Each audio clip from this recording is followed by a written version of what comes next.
DNA मित्रों, आज के विश्लेषण की शुरुआत उस खबर से जिसने भारत और अमेरिका के संबंधों की अनिश्चितता को दूर किया है, जिसने टैरिफ को लेकर भारत को बड़ी राहत दी है, जिसकी वजह से भारत की अर्थव्यवस्था को बूस्ट मिलने की बात कही जा रही है, जिसकी वजह से राजनीतिक विरोध भी तेज हो गए हैं और जिसकी वजह से पाकिस्तान में सन्नाटा पसरा हुआ है। डीएनए मित्रों, टैरिफ को लेकर संशय के बादल छटने का असर हम सभी की जिंदगी पर कहीं ना कहीं पड़ेगा। यही वजह है कि स्ट्रीट ट्रेड डील से जुड़े हर सवाल को आज हम डिकोड करेंगे। डीएनए मित्रों, भारतीय समय के मुताबिक सोमवार रात 10:28 पर अमेरिका के राष्ट्रपति डोनाल्ड ट्रंप ने भारत पर टैरिफ घटाकर 18% करने का ऐलान किया। साथ ही भारत के साथ ट्रेड डील की भी घोषणा की, जिसको लेकर पिछले कई महीनों से बातचीत चल रही थी। ट्रंप ने प्रधानमंत्री मोदी से बातचीत के बाद कहा कि भारत के खिलाफ रेसिप्रोकल टैरिफ 25% से घटाकर 18% कर दिया जाएगा। बाद में अमेरिकी दूतावास की तरफ से यह सफाई भी आई कि रूस से तेल खरीदने को लेकर जो 25% अतिरिक्त टैरिफ लगाया गया था, उसे भी हटा लिया गया है। यानी अमेरिका भारत पर 50% की जगह 18% ही टैरिफ लगाएगा। डीएनए मित्रों, अमेरिका ने करीब 6 महीने पहले भारत पर सबसे ज्यादा 50% टैरिफ लगाया था। दो ही देश थे जिन पर इतना ज्यादा टैरिफ लगाया गया, एक भारत और दूसरा ब्राजील। लेकिन ट्रंप की तरफ से टैरिफ में कटौती के बाद भारत पर अमेरिकी टैरिफ भारत के पड़ोसी देशों की तुलना में कम हो गया है। डीएनए मित्रों, भारत और अमेरिका के बीच पिछले कई महीने से ट्रेड डील को लेकर बातचीत चल रही थी, लेकिन सहमति नहीं बन पाई थी। ऐसे में अचानक ट्रंप की तरफ से इस ऐलान ने हर किसी को चौंका दिया। कूटनीति के जानकार ट्रंप के इस फैसले को यूरोपियन यूनियन के साथ भारत की ट्रेड डील से जोड़ रहे हैं। 27 जनवरी को भारत ने यूरोपियन यूनियन के साथ समझौते का ऐलान किया। उसके 5 दिन के बाद ही ट्रंप ने भारत के साथ ट्रेड डील की घोषणा कर दी। यानी कहीं ना कहीं यूरोपीय यूनियन के साथ भारत की डील का असर ट्रंप के फैसले पर जरूर रहा होगा। इस डील से ट्रंप के पास यह संदेश जरूर गया होगा कि भारत ने वैकल्पिक रास्ता तैयार कर लिया है। डीएनए मित्रों, टैरिफ कम होने से भारतीय अर्थव्यवस्था पर क्या असर पड़ेगा, भारत के उद्योगों को क्या लाभ होगा, इन सवालों का जवाब तलाशने से पहले जानते हैं कि अमेरिका से लेकर भारत तक इस घोषणा का तुरंत क्या असर हुआ। इसकी शुरुआत अमेरिकी बाजार से करते हैं। टैरिफ घटाने की घोषणा होते ही अमेरिका के डाउ जोन्स में 1% की तेजी आई और यह 515 पॉइंट ऊपर बंद हुआ। स्टैंडर्ड एंड पुअर इंडेक्स में भी 0.5% से ज्यादा तेजी आई और यह रिकॉर्ड क्लोज के करीब पहुंच गया। वहीं नेस्डेक में भी 0.5% से ज्यादा बढ़ोतरी दर्ज की गई। अमेरिकी बाजारों में लिस्टेड भारतीय कंपनियों के शेयर चढ़ गए। विशेष रूप से आईटी और फार्मा कंपनियों के शेयर में अच्छी बढ़त देखी गई, क्योंकि टैरिफ का सबसे ज्यादा असर इन्हीं कंपनियों पर पड़ रहा था। डीएनए मित्रों, भारतीय शेयर बाजार पर डील के असर से पहले आपको अमेरिकी अर्थव्यवस्था पर इसके असर के बारे में भी जानना चाहिए। इस डील से अमेरिकी किसानों और कृषि क्षेत्र को फायदा होगा। उन्हें भारत के बाजार में पहुंच मिलेगी। इससे अमेरिकी कृषि उत्पादों का निर्यात बढ़ेगा। चीन और ब्राजील से तनाव के बीच अमेरिका के किसानों के लिए यह अच्छी खबर है। अमेरिका को उम्मीद है इससे किसानों की आमदनी में बढ़ोतरी होगी। अमेरिका को यह उम्मीद भी है कि भारत को अमेरिका निर्यात में बढ़ोतरी होगी, जिससे अमेरिकी जीडीपी को बूस्ट मिलेगा। साथ ही भारत के साथ अमेरिका का व्यापार घाटा कम होगा। अभी अमेरिका के साथ व्यापार में भारत का ट्रेड सरप्लस 41 अरब डॉलर के आसपास है। ट्रेड डील से अमेरिका इसमें कमी लाने का दावा कर रहा है। डीएनए मित्रों, ये तो अमेरिका के बाजार और अर्थव्यवस्था पर असर की बात हुई। ट्रेड डील का भारतीय अर्थव्यवस्था पर भी असर पड़ा है। अमेरिकी टैरिफ कम करने का ऐलान होने के साथ ही भारतीय शेयर बाजार तेजी से भागने लगा। आज सेंसेक्स 2073 पॉइंट चढ़कर बंद हुआ, जबकि निफ्टी में 639 पॉइंट की बढ़त देखी गई। यानी भारतीय बाजार में केवल एक दिन में लगभग 2.5% की तेजी आई। शेयर बाजार के निवेशकों के लिए यह बड़ी राहत है। रियलिटी, मेटल, बैंकिंग, फार्मा और ऑटो सेक्टर में सबसे ज्यादा खरीदारी देखी गई। शेयर बाजार में तेजी से निवेशकों का पैसा करीब 12 लाख करोड़ बढ़ गया। सोचिए, एक डील का ऐलान होते ही शेयर बाजार ने निवेशकों को कितना माला माल कर दिया। डीएनए मित्रों, टैरिफ और भारत अमेरिका के बीच संबंधों में तनाव के कारण विदेशी निवेशकों ने भारतीय शेयर बाजार से दूरी बनाकर रखी थी। जुलाई 2025 से जनवरी 2026 तक विदेश की निवेशकों ने 2,20,000 करोड़ से ज्यादा की बिकवाली की थी। यानी टैरिफ का ऐलान होने से अब तक विदेशी निवेशकों ने हर घंटे औसतन 152 करोड़ रुपए के शेयर बेच दिए। लगातार विदेशी निवेशकों की बिकवाली का असर शेयर बाजार की उथल पुथल पर पड़ रहा था।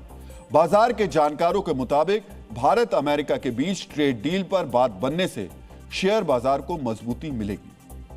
डीएनए मित्रों, अमेरिका के साथ ट्रेड डील में एक सबसे बड़ा फायदा यह हुआ है कि तेजी कितनी होगी वो तो समय बताएगा, लेकिन एक अच्छी बात यह हुई कि बाजार में ज्यादा गिरावट की संभावनाएं अब नहीं के बराबर या बेहद कम हो गई।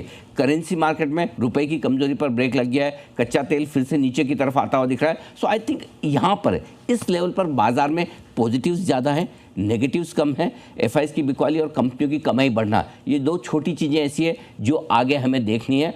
बाकी जो पॉजिटिव फैक्टर्स हैं वो ज़्यादातर आ चुके हैं। ऐसे में बाजार ज़्यादा घटेगा नहीं और हो सकता है धीमे धीमे अपनी मजबूती बनाने की कोशिश करें। डीएनए मित्रों, एक तरफ शेयर बाजार जहां तूफानी तेजी से भागा, वहीं दूसरी तरफ रुपए में भी मजबूती आई है।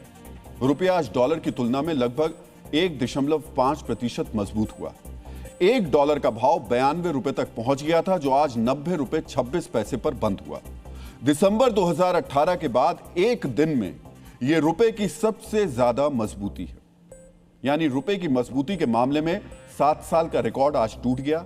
डीएनए मित्रों, शेयर बाजार और रुपए के साथ साथ भारतीय कमोडिटी मार्केट में भी इस डील की खबर के बाद तेजी आई। सोने चांदी में जारी क्रैश पर ब्रेक लग गया और अचानक दोनों धातुओं की कीमत रॉकेट की रफ्तार से आगे बढ़ गई। 3 दिनों की गिरावट के बाद मल्टी कमोडिटी एक्सचेंज में चांदी का दाम 13% यानी लगभग 32,000 रुपए प्रति किलो बढ़ा। अब चांदी का भाव 2,68,000 रुपए प्रति किलो पर पहुंच गया है। वहीं दूसरी तरफ एमसीएक्स में सोने में भी करीब 8,000 रुपए यानी 5% की तेजी आई। 10 ग्राम सोना 1,52,000 रुपए पे आ गया, जबकि पिछले 3 कारोबारी दिनों में सोने की कीमत 26,000 रुपए कम हुई है। डीएनए मित्रों, अंतर्राष्ट्रीय बाजार में सोने के दाम में और ज्यादा तेजी आई है। भारतीय बाजार पर भी इसका असर पड़ना तय है। मित्रों, ट्रेड डील की घोषणा के बाद भारत और अमेरिका की अर्थव्यवस्था पर पड़े तत्काल असर के बारे में आपको पता चल गया होगा। जाहिर है कि टैरिफ हटाने से भारत की अर्थव्यवस्था पर आने वाले समय में भी पॉजिटिव असर देखने को मिलेगा। किन सेक्टर्स में भारत को लाभ होने वाला है उसके बारे में बताने से पहले आपको पिछले 6 महीने में टैरिफ के नेगेटिव असर के बारे में जानना चाहिए। अगस्त से अक्टूबर 2025 यानी टैरिफ लागू होने के पहले 3 महीनों के दौरान अमेरिका को किए जाने वाले भारतीय निर्यात में 28% की कमी आई। मई 2025 में भारत ने अमेरिका को 8.83 अरब डॉलर का निर्यात किया, जो अक्टूबर का महीना आते आते लगभग 6 अरब डॉलर का रह गया। भारत का निर्यात जहां घट गया, वहीं अमेरिका से होने वाला आयात बढ़ गया। अगस्त में अमेरिका से कुल आयात लगभग 3.5 अरब डॉलर था, जो अक्टूबर तक बढ़कर लगभग 4.84 अरब डॉलर हो गया। डीएनए मित्रों, अमेरिका को निर्यात कम होने का असर टेक्सटाइल, फुटवेयर, ज्वेलरी और फूड आइटम्स पर सबसे ज्यादा पड़ा। यह श्रम प्रधान उद्योग है जहां बहुत से लोगों को रोजगार मिलता है, लेकिन अमेरिकी निर्यात घटने से कई कारखानों के बंद होने की नौबत आ गई। सूरत और मुंबई जैसे शहरों में लाखों लोग इससे प्रभावित हुए। हालांकि भारत ने घरेलू खपत बढ़ाने के लिए जीएसटी में कटौती की, साथ ही दूसरे देशों को निर्यात में बढ़ोतरी की ताकि अमेरिकी निर्यात पर पड़े असर को कम किया जा सके। लेकिन अमेरिका के सबसे बड़े व्यापारिक साझेदार होने की वजह से हालात ठीक होने में लंबा समय लगता। इस हालात में अमेरिका की तरफ से टैरिफ में कमी के ऐलान के बाद निर्यातकों को बड़ी राहत मिली है। भारतीय सामान कीमत के मामले में एक बार फिर से अमेरिकी बाजार में प्रतिस्पर्धी हो जाएंगे। 100 रुपए का जो सामान टैरिफ की वजह से अमेरिका में 150 रुपए में बिकता था, वो अब 118 रुपए में ही बिकेगा। इससे भारतीय सामानों की मांग अब बढ़ेगी। टेक्सटाइल, ज्वेलरी और फुटवेयर सेक्टर को सबसे ज्यादा फायदा होगा। साथ ही ट्रेड वॉर खत्म होने से आईटी और फार्मा सेक्टर में भी अनिश्चितता कम होगी। डीएनए मित्रों, ट्रंप ने टैरिफ में कमी का ऐलान करते हुए भारत पर कुछ शर्तें भी थोपी हैं। आपको उनके बारे में भी जानना चाहिए। ट्रंप ने जो पहली बड़ी बात कही वो ये कि भारत रूस से तेल नहीं खरीदेगा और रूस की जगह भारत अब वेनेजुएला से तेल का आयात करेगा। इससे यूक्रेन युद्ध खत्म करने में मदद मिलेगी। ट्रंप के मुताबिक भारत अमेरिका के प्रोडक्ट्स पर लगाने वाले टैरिफ 0 टैरिफ कर देगा। साथ ही ट्रंप ने यह भी कहा कि भारत अमेरिका से 500 अरब डॉलर यानी 45 लाख करोड़ रुपए का सामान खरीदेगा। डीएनए मित्रों, यहां आपको यह जानना चाहिए कि ट्रंप ने भले ही सोशल मीडिया पोस्ट के जरिए अपनी मांगे रखी हैं, लेकिन भारत की तरफ से इनको लेकर कुछ भी फिलहाल नहीं कहा गया। अभी तक भारत की तरफ से ऐसा कोई बयान नहीं आया जिसमें यह कहा गया हो कि भारत ने ट्रंप की इन मांगों को पूरा करने का भरोसा दिया है। जहां तक रूस से तेल खरीदने की बात है तो पिछले कुछ महीनों के दौरान इसमें कमी आई है, लेकिन यह पूरी तरीके से बंद नहीं हुआ है। दिसंबर 2025 में रूस से तेल आयात घटकर 2 साल में सबसे कम हो गया। नवंबर की तुलना में दिसंबर में रूस से भारत के तेल आयात में 22% की कमी आई है। हालांकि आयात में कमी के बावजूद भारत के तेल आयात में रूस का हिस्सा 27% के आसपास है। यानी कमी के बावजूद रूस भारत का सबसे बड़ा तेल सप्लायर बना हुआ है। डीएनए मित्रों, अमेरिका चाहता है कि भारत रूस के बदले वेनेजुएला से तेल खरीदे, वो वेनेजुएला जिस पर इन दिनों अमेरिका का कब्जा है और जहां का तेल इन दिनों अमेरिका बेच रहा है।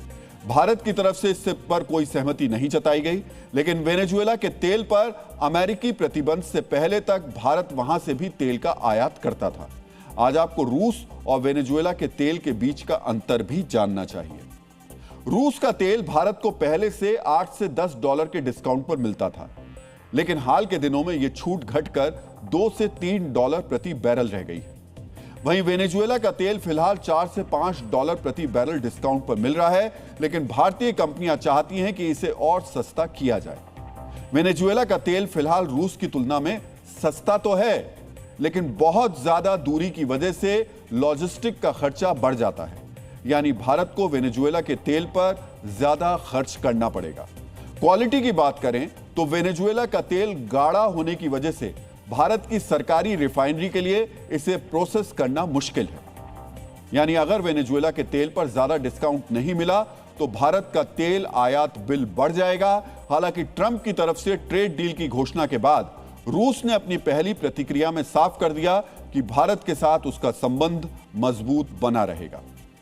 क्रेमलिन के प्रवक्ता दिमित्री पेस्कोव ने कहा कि भारत अमेरिका द्विपक्षीय संबंधों का रूस सम्मान करता है, लेकिन हम रूस और भारत के बीच एक बेहतर रणनीतिक साझेदारी के विकास को भी उतना ही महत्व देते हैं। यानी ट्रंप के रूस से तेल ना खरीदने वाले बयान की जहां भारत ने पुष्टि नहीं की, वहीं रूस ने भी इसे ज्यादा महत्व नहीं दिया है। डीएनए मित्रों, रूस की प्रतिक्रिया बताती है कि उसे ज्यादा फर्क नहीं पड़ा है, लेकिन दुनिया के कुछ ऐसे पक्ष हैं जिनके लिए भारत अमेरिका की डील बड़ा महत्व रखती है। अब हम आपके सामने बहुत ही आसान भाषा में इस डील से दूसरे देशों पर पड़ने वाले प्रभाव का विश्लेषण करेंगे। इस विश्लेषण की शुरुआत उस यूरोपीय यूनियन से करते हैं जिसने एक हफ्ते पहले ही यानी 27 जनवरी को भारत के साथ वो व्यापारिक समझौता किया जिसे मदर ऑफ ऑल डील्स का नाम दिया गया था। मित्रों, अमेरिका के साथ हुई ट्रेड डील के बाद यूरोपियन यूनियन के निर्माताओं को निश्चित तौर पर कंपटीशन का सामना करना पड़ेगा। मिसाल के लिए अमेरिका और यूरोपियन यूनियन के सदस्य देश दोनों ही भारत को मशीनरी और इलेक्ट्रॉनिक्स से जुड़े उत्पाद बेचते हैं। इस ट्रेड डील के बाद दोनों ही पक्षों को अपने उत्पाद बेचने के लिए दाम कम करने होंगे ताकि भारत में उनका बाजार बना रहे। यानी इस प्रतिस्पर्धा की वजह से भारत को मशीनरी और इलेक्ट्रॉनिक्स जैसे उत्पाद सस्ते दाम पर मिल सकेंगे। मित्रों, भारत और अमेरिका की डील देखने के बाद यकीनन यूरोपियन यूनियन ने खुद को कंपटीशन के लिए तैयार कर लिया होगा। यूरोपियन यूनियन से दूर एक देश ऐसा भी है जो इस डील को देखने के बाद खुद को ठगा हुआ महसूस कर रहा है। यह देश है पाकिस्तान। जी हां, वही पाकिस्तान जिसके प्रधानमंत्री शहबाज शरीफ और फील्ड मार्शल आसिम मुनीर ने ना सिर्फ ट्रंप के दरबार में हाजिरी लगाई थी, बल्कि ट्रंप के लिए रेड कारपेट भी बिछाया था। मित्रों, भारत के साथ अमेरिकी डील को लेकर पाकिस्तानी क्या सोच रहे हैं, यह भी हम आपको दिखाएंगे, लेकिन उससे पहले एक बार आपको भारत और पाकिस्तान को लेकर वर्तमान अमेरिकी टैरिफ पर ध्यान से नजर डालनी चाहिए। मित्रों, तमाम चाटुकारिता के बाद अमेरिका ने अब भी पाकिस्तान के ऊपर 19% टैरिफ लगाकर रखा है, जबकि भारत ने संयम के साथ ट्रंप के टैरिफ का सामना किया और आज भारत पर अमेरिकी टैरिफ घटकर 18% पर आ गया है। यही बात पाकिस्तानी हजम नहीं कर पा रहे हैं। आखिर ऐसा कैसे हो गया? जिस आसिम मुनीर को ट्रंप ने अपना फेवरेट फील्ड मार्शल कहा था, उसी मुनीर के मुल्क पाकिस्तान को ट्रंप ने भारत से कम प्राथमिकता दी है।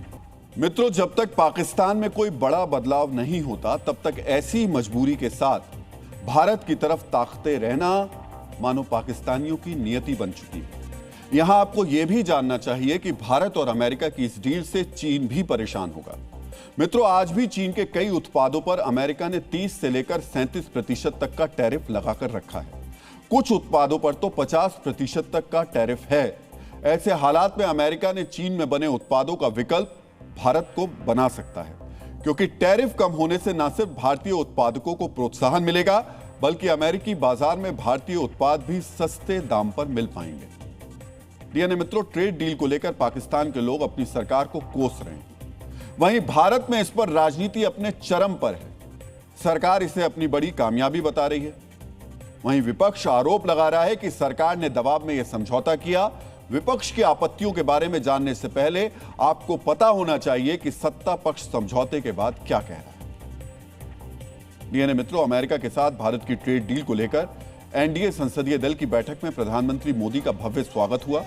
सरकार की तरफ से कहा गया कि हाल के महीनों में भारत ने कई बड़े व्यापारिक समझौते किए हैं, जिनमें भारत अमेरिका ट्रेड डील सबसे ज्यादा महत्वपूर्ण है। दूसरी तरफ विपक्ष इस समझौते के लिए सरकार को घेर रहा है। विपक्ष का आरोप है, यह डील भारत की अर्थव्यवस्था, किसानों और संप्रभुता को नुकसान पहुंचाने वाली है। विपक्षी सांसदों ने इसके खिलाफ संसद में जोरदार विरोध प्रदर्शन किया। लोकसभा और राज्यसभा में डील को लेकर हंगामा हुआ और सदन की कार्रवाई को स्थगित करना पड़ा।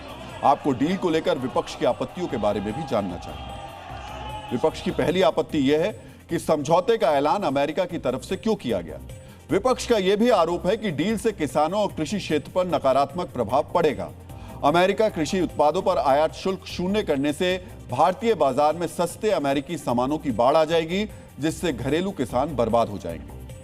विपक्ष का यह भी कहना है, यह समझौता भारत की संप्रभुता को कमजोर करता है, क्योंकि अमेरिका भारत के व्यापार साझेदार तय करने की कोशिश कर रहा है। इसमें रूस का उदाहरण दिया जा रहा है, क्योंकि अमेरिका की तरफ से दावा किया गया है कि भारत रूस की जगह वेनेजुएला से तेल खरीदेगा। कांग्रेस सरकार पर दबाव में समझौते का आरोप लगा रही है, तो बीजेपी ने भी राहुल पर पलटवार किया। जो ट्रेड डील 4 महीने से रुकी थी, 4 महीने से कुछ बदला नहीं।